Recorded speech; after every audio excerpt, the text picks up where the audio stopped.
Hoje a Força Aérea Brasileira é responsável pela proteção de todo o espaço aéreo brasileiro, utilizando aeronaves de ponta e diversos recursos tecnológicos que seus cerca de 70 mil militares conseguem empregar. Mas a sua história começou há cerca de 8 décadas atrás, aliás, num dos momentos mais conturbados da história da humanidade. E foi durante a sua fase embrionária que o esquadrão mais lendário da Força Aérea Brasileira surgiu, o primeiro grupo de aviação caça.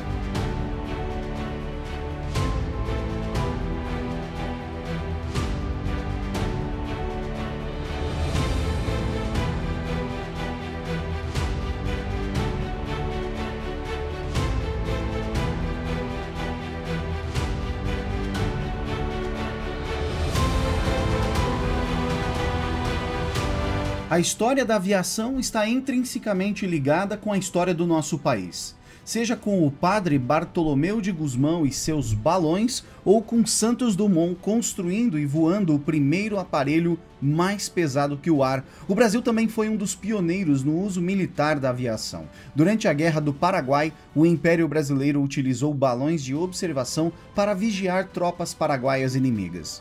O uso de balões também foi empregado de maneira similar na nossa participação na Primeira Guerra e seguiu por algumas décadas. A aparição de aeronaves mais potentes logo tomou conta do poder aéreo, com a Marinha e o Exército brasileiros adquirindo e operando um conjunto variado de aviões.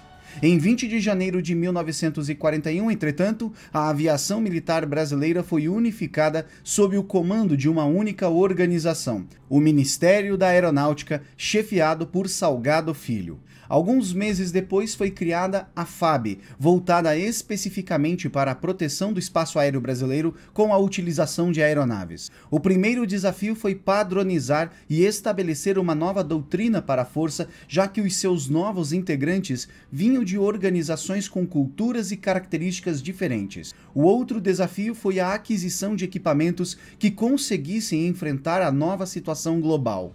O distanciamento das potências do eixo e a aproximação com os Estados Unidos possibilitou que o Brasil fosse adicionado ao plano Lend-Lease, que era uma venda de equipamentos militares americanos a países alinhados com um sistema de pagamento diferenciado.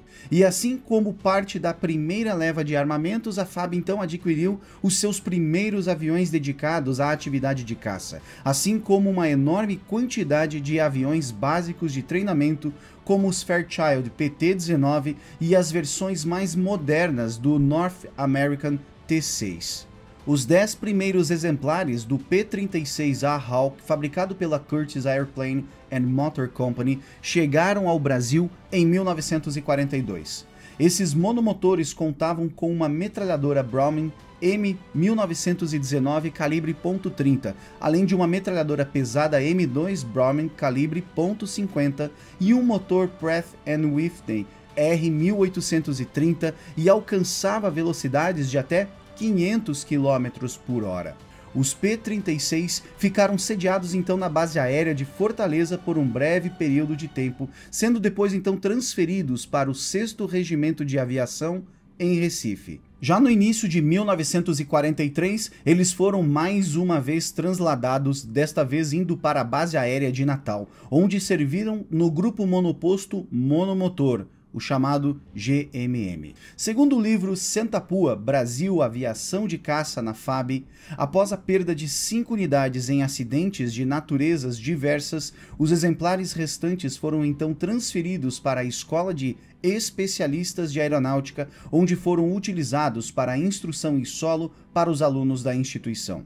Juntamente com os P-36A, o Brasil recebeu também em 1942 uma outra máquina de guerra lendária, o P-40 Warhawk. Esse avião era uma evolução direta do P-36 e até 1945 o Brasil recebeu 87 exemplares da aeronave, com alguns aviões sendo de variantes diferentes. Uma curiosidade é que o Brasil foi o último país do mundo a aposentar o P-40 apenas em 1958. O Warhawk era uma aeronave muito mais capaz do que o seu antecessor e serviu para dar um salto nos parâmetros da atividade de caça no país, que ainda germinava. A maior parte dos Warhawks ficaram posicionados no Nordeste, servindo também no GMM, mas alguns exemplares foram enviados para auxiliar na defesa do sul do país, e 2 desses aviões foram enviados para a Escola Técnica de Aviação para auxiliar na instrução em outubro de 1944. Ao final da guerra, a FAB se reorganizou e enviou todos os seus P-40 para a base aérea de Canoas, onde equiparam o 3º Grupo de Caça do 3º Regimento de Aviação. Mas logo após o seu recebimento em 1942, faltava para a Força Aérea algo importante: uma unidade dedicada exclusivamente à atividade de caça. Essa necessidade casou com o cenário geopolítico do momento.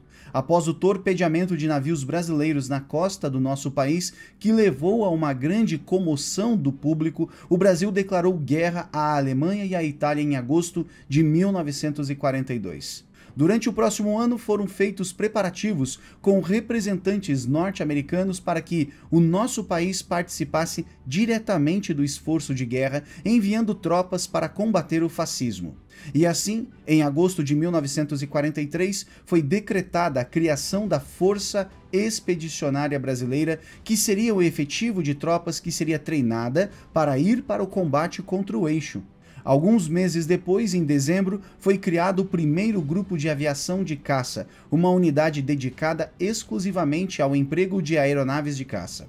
Tal atitude foi tomada após a decisão de se enviar para a Itália também uma unidade aérea, que seria formada por voluntários. A pessoa escolhida pelo ministro da Aeronáutica, Salgado Filho, para liderar essa unidade foi o major aviador Nero Moura. Foi ele que, por sua vez, escolheu então entre todos os voluntários um grupo de 16 sargentos, 16 suboficiais e 16 oficiais que teriam a missão de consolidar a estrutura inicial do 1º Grupo de Aviação de Caça, adicionando mais efetivo nos meses posteriores.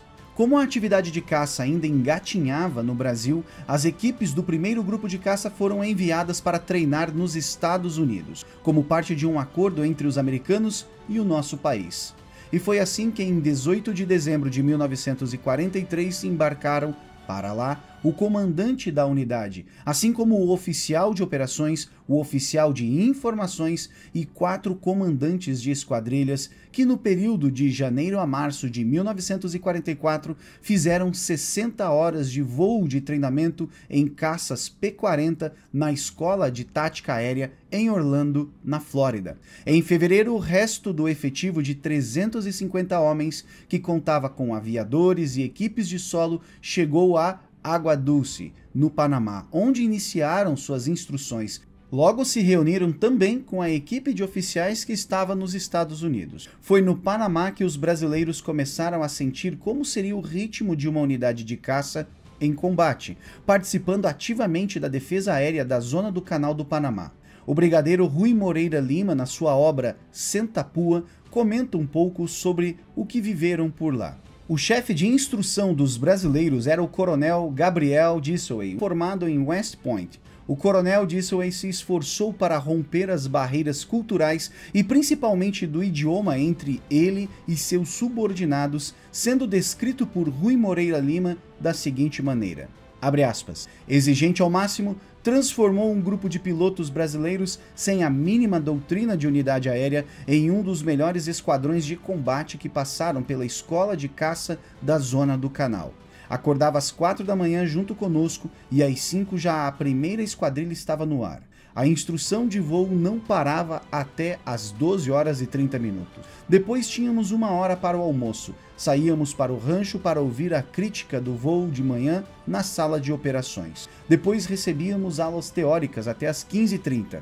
Os pilotos já selecionados passaram a fazer parte do sistema de defesa aérea da zona do Canal do Panamá, voando na esquadrilha de alerta de solo que tinha como missão interceptar qualquer aeronave inimiga ou amiga que penetrasse no espaço aéreo sob a jurisdição de Água Dulce. Essa tarefa diminuía ainda mais o tempo disponível para lazer.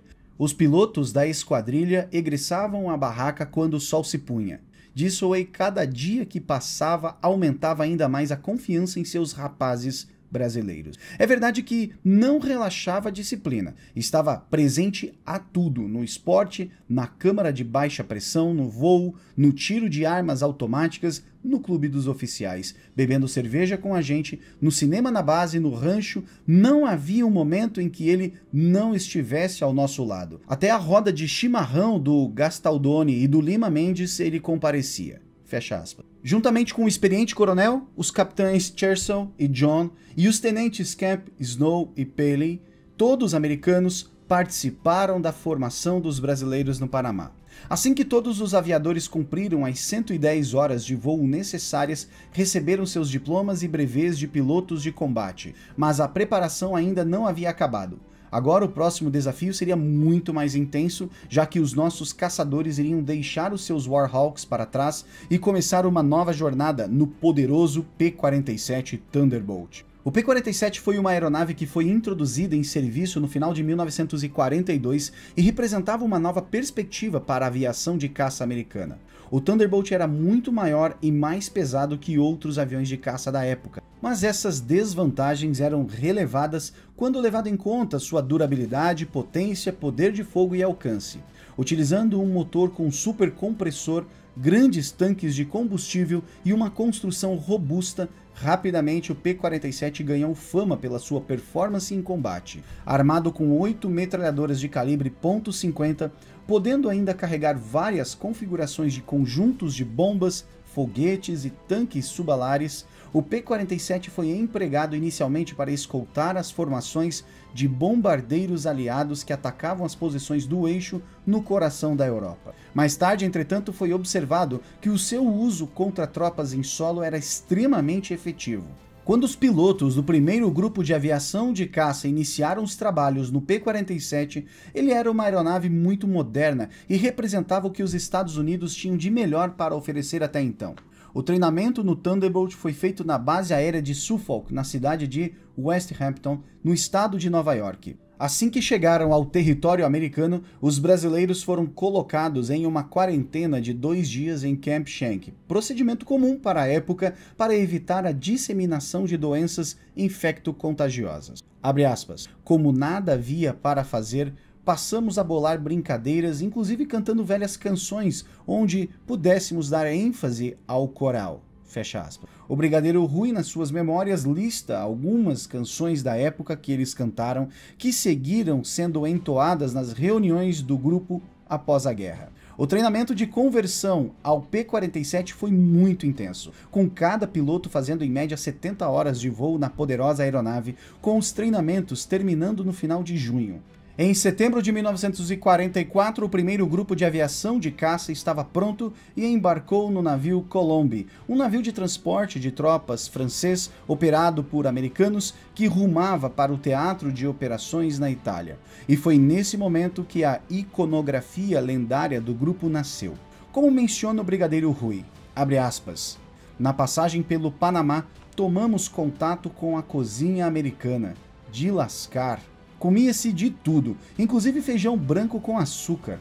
Alguém lembrou-se do avestruz, ave que come até prego, e nós mesmos passamos a nos chamar de avestruz. Com esse motivo não foi difícil ao ainda capitão Fortunato Câmara de Oliveira, artista que naquele tempo ilustrava algumas revistas militares, com o traço de caricatura viva e inteligente, imaginar o avestruz guerreiro do primeiro grupo de caça. Foi a bordo do Colombe que ele nasceu. Fortunato inspirou-se na figura alegre e irrequieta de Lima Mendes, ou o Limatão, como era conhecido desde os idos de Realengo. Fixando-se em Lima Mendes, saiu a ave famosa, hoje histórica nas Forças Armadas do Brasil. Fecha aspas. Na bolacha resultante do desenho do Capitão Fortunato, além do lendário avestruz, havia a frase Sentapua escrita na sua parte inferior. Mas afinal, o que isso significa? O Brigadeiro Rui também nos conta.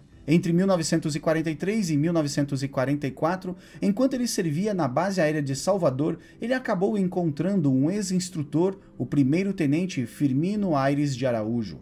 O tenente Firmino, por sua vez, tinha o hábito de chamar todo mundo de Zé. O brigadeiro Rui, por exemplo, era chamado de Zé Rui por ele. Nesse mesmo tempo, no Nordeste, a gíria senta-pua já existia com diversos significados. Mas Firmino utilizava essa expressão para apressar os motoristas das viaturas que levavam os oficiais nas viagens entre Salvador e Ipitanga, comandando Senta-pua Zé Maria, para que eles fossem um pouco acima do limite de velocidade. Quando foram chamados os voluntários para integrar o primeiro grupo de caça, Rui e os outros 2 oficiais que serviam em Salvador acabaram levando sua expressão para os treinamentos no Panamá e nos Estados Unidos. No final, todos acabaram adotando a expressão que evoluiu para se tornar o grito de guerra do grupo, com as palavras do professor e jornalista Austregésilo de Ataíde.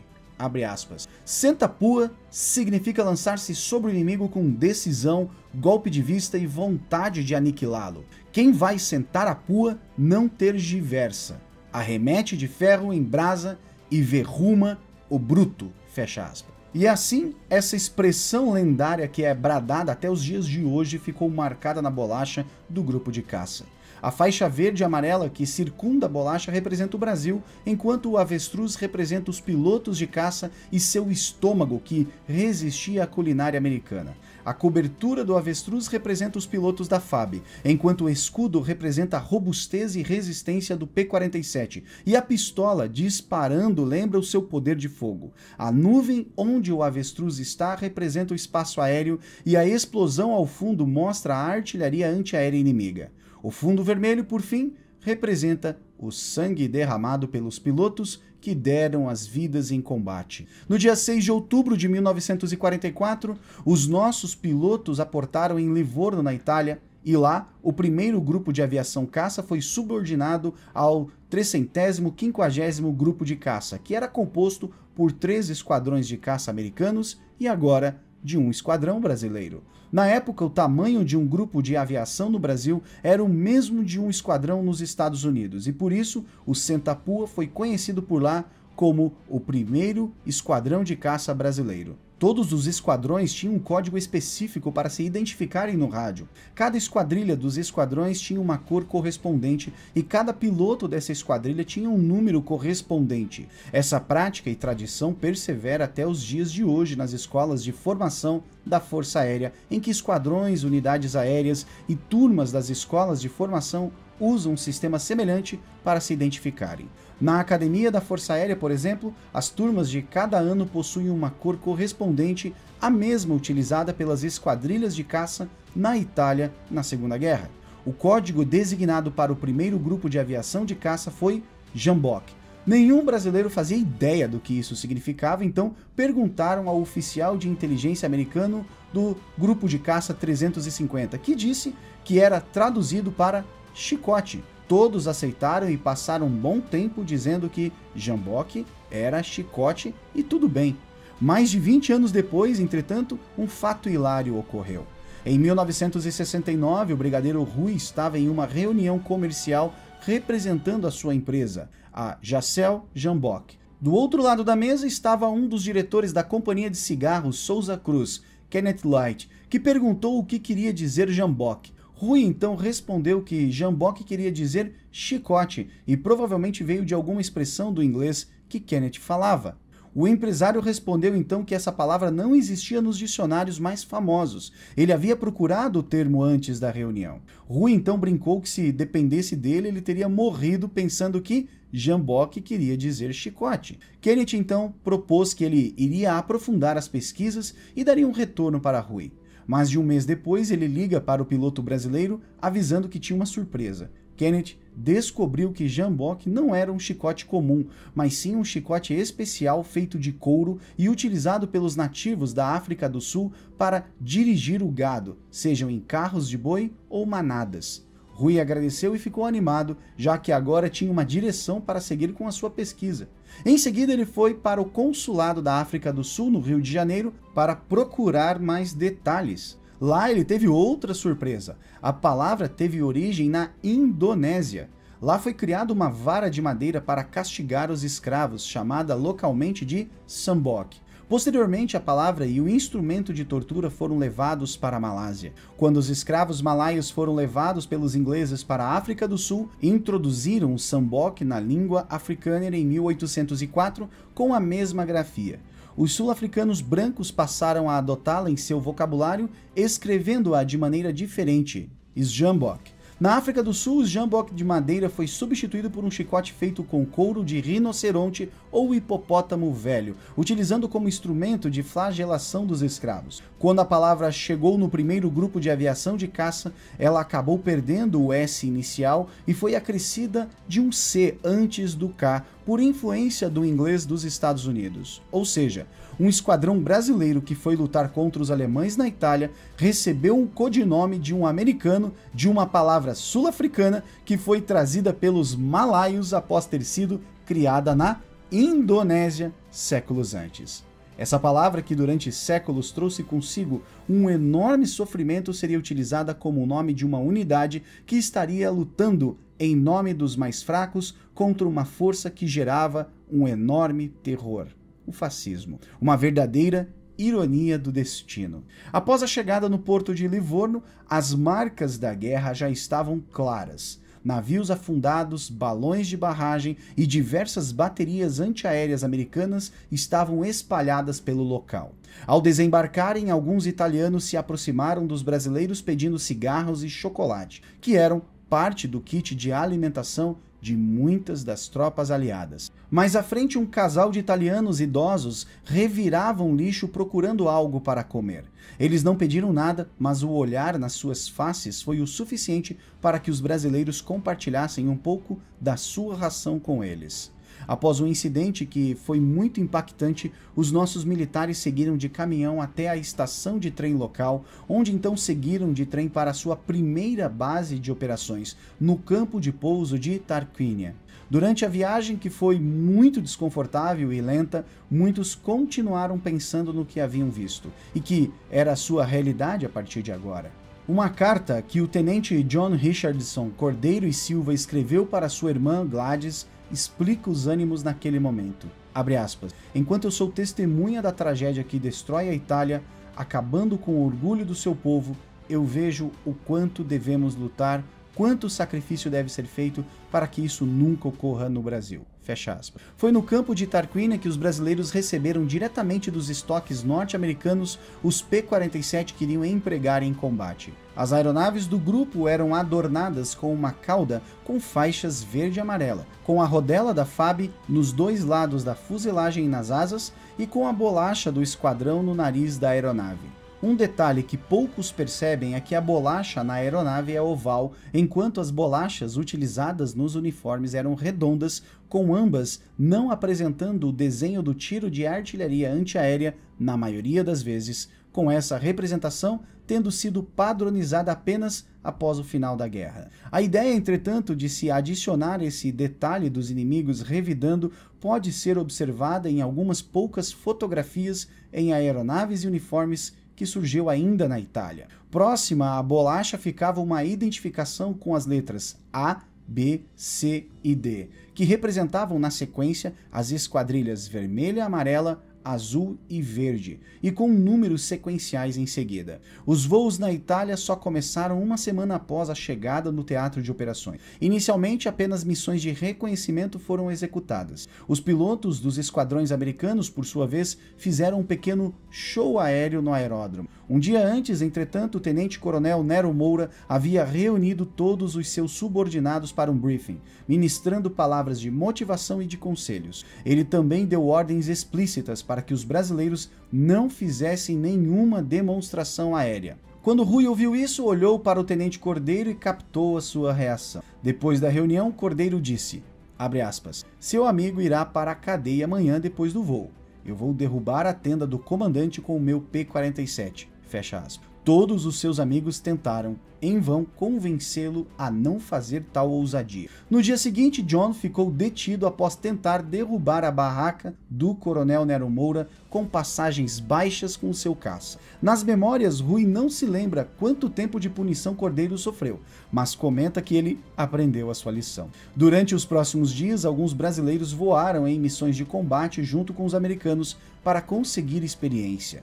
No dia 6 de novembro foi o batismo de fogo do esquadrão. O tenente Cordeiro voou na ala do esquadrão 345 em um ataque de baixa altitude contra uma posição em Bolonha, um dos alvos no rio Pó, com as melhores defesas antiaéreas alemãs, logo após um ataque de bombardeio de mergulho contra um outro alvo mais ao norte. A artilharia antiaérea acertou o avião de Cordeiro na primeira passagem.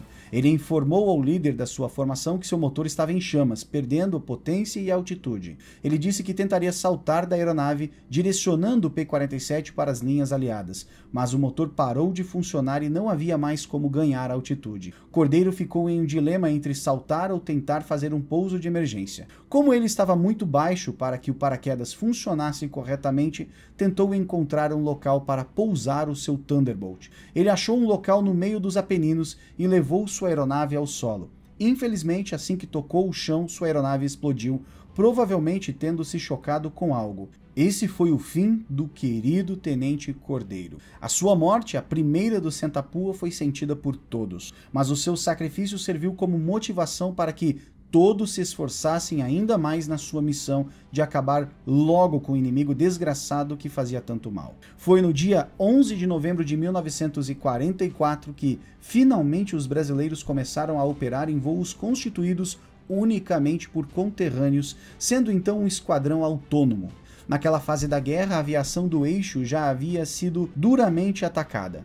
Bases aéreas e as fábricas de aeronaves alemãs sofreram um intenso bombardeio e isso fez com que muitas regiões do fronte não tivessem a cobertura da Luftwaffe. Por essa razão que, além da escolta de bombardeiros, os brasileiros realizaram sucessivas missões de ataque ao solo contra as tropas inimigas sem serem incomodados pelos aviadores do Reich. Mas em compensação, um grande volume de artilharia antiaérea estava presente na zona de conflito. Desde os temidos canhões Flak de 88 mm até os mais ligeiros canhões de 37 e 20 mm. As munições explosivas dos alemães iam de encontro à estrutura resistente do Thunderbolt brasileiro, que em muitas ocasiões retornou para o seu aeródromo com diversos detalhes da sua estrutura faltando, já que foram explodidas por acertos dos tedescos, como eram chamados os alemães. Ao mesmo tempo em que os brasileiros foram ganhando experiência com os ataques, destruindo as linhas logísticas dos inimigos, as baixas iam somando. Em um determinado ponto do conflito, a Esquadrilha Amarela teve que ser extinta, já que boa parte das baixas haviam ocorrido entre o seu pessoal. No dia 2 de dezembro, com a mudança do fronte, o primeiro grupo de aviação caça foi enviado para uma nova base em Pisa. Lá, novas missões ainda mais perigosas foram feitas, agora com ainda mais oposição inimiga. No dia 21 de fevereiro de 1945, os aviadores do Sentapua auxiliaram a FEB na tomada de Monte Castelo, bombardeando posições fortificadas alemãs nas encostas com bombas e foguetes. O atrito em combate cobrou um alto preço. A perda de pilotos brasileiros não era reposta de maneira efetiva. Sendo assim, para manter a taxa de efetividade em combate, os pilotos disponíveis tinham que voar mais missões em um tempo muito mais curto. Considerando que cada missão demorava horas, em que havia momentos de exposição direta ao inimigo preparado em situação defensiva, isso gerou um efeito como uma faca de dois gumes nos brasileiros. Por um lado, rapidamente o primeiro grupo de aviação caça se tornou uma unidade muito experiente e letal em combate. As diversas missões, muitas vezes feitas mais de uma vez durante o dia, forjaram no fogo o mais forte aço brasileiro. Mas por outro lado, esse ganho de experiência veio com uma extrema fadiga no Sentapua. É muito fácil contar este fato e pensar que os pilotos e equipes de solo ficaram simplesmente cansados. Para deixar a situação mais clara, vamos observar o balanço e comparar as atividades do primeiro grupo de aviação caça com relação àquelas desempenhadas pelo 350º Grupo de Caça americano. Até o final da guerra, o primeiro grupo de aviação caça realizou 2.546 surtidas ofensivas e 4 defensivas em 445 missões em 184 dias de operação. O primeiro grupo realizou cerca de 5% das missões estabelecidas pelo 22º Comando Aéreo Tático para todas as suas unidades. Ainda assim, os brasileiros destruíram 85% dos depósitos de munições, 36% dos depósitos de combustível e 28% das pontes, além de 15% dos veículos motorizados e 10% dos veículos de tração animal na sua área de operações. Dos 48 pilotos do grupo, desde o início dos treinamentos no Panamá até o retorno ao Brasil, 4 morreram em acidentes aéreos, 5 foram mortos em combate, 5 foram abatidos e capturados como prisioneiros de guerra e outros 3 conseguiram ser resgatados pelos partisãs alemães após saltarem dos seus aviões. E por último, 7 foram afastados pelos mais diversos motivos de saúde. Da mesma forma, as equipes de solo do esquadrão trabalharam de maneira incansável, tanto a intendência na parte logística quanto os mecânicos que mantiveram as aeronaves voando mesmo com uma taxa de missões tão alta. Os brasileiros que foram para a guerra fizeram história. A FEB e o primeiro grupo de caça combateram na Itália, enquanto uma outra grande quantidade de tropas ficou aqui no Brasil ou nos mares entre o nosso país e a Europa, se certificando de eliminar qualquer ameaça do eixo. Após o final da guerra, o primeiro grupo de caça retornou para o Brasil em parte. Enquanto parte da unidade retornou ao país pelo navio americano USS General Meigs, junto com parte do destacamento da FEB, um outro destacamento seguiu para os Estados Unidos. Lá, eles buscaram uma outra parcela dos P-47 encomendados pelo Brasil, enquanto as aeronaves utilizadas na Itália foram desmontadas e trazidas para o nosso país de navio. No dia 16 de julho de 1945, os aviadores chegaram ao Brasil com os novíssimos P-47, juntamente com o C-47 Dakota, que carregava alguns pilotos feridos ainda em recuperação. 2 dias depois, o USS General Meigs chegou ao Brasil com o restante do efetivo da FAB e da FEB, levando aos desfile da Vitória no Rio de Janeiro. Essa parada militar de enorme magnitude viu as tropas brasileiras seguindo para a Praça Mauá em um momento de festa por toda a cidade, ricamente documentada em fotos da época. Um desfecho que tentava homenagear o esforço heróico que culminou com a derrota do fascismo. Apenas o tempo poderia prever os rumos que o Brasil tomou nas décadas que vieram. A memória da FEB, dos aviadores da caça e do Elo, assim como daqueles que defenderam o território nacional, lentamente foi se esvaindo do conhecimento popular. Nossos heróis não foram esquecidos completamente, mas relegados ao segundo plano. Isso até os tempos recentes, em que cada vez mais trabalhos tentam trazer novamente para o debate o nosso papel na guerra. Vídeos do YouTube, documentários, filmes, livros e estudos começam a aparecer no nosso país, demonstrando a nossa história de combate, sangue e honra, que envolve a característica nata do brasileiro de se importar com os outros e fazer o certo.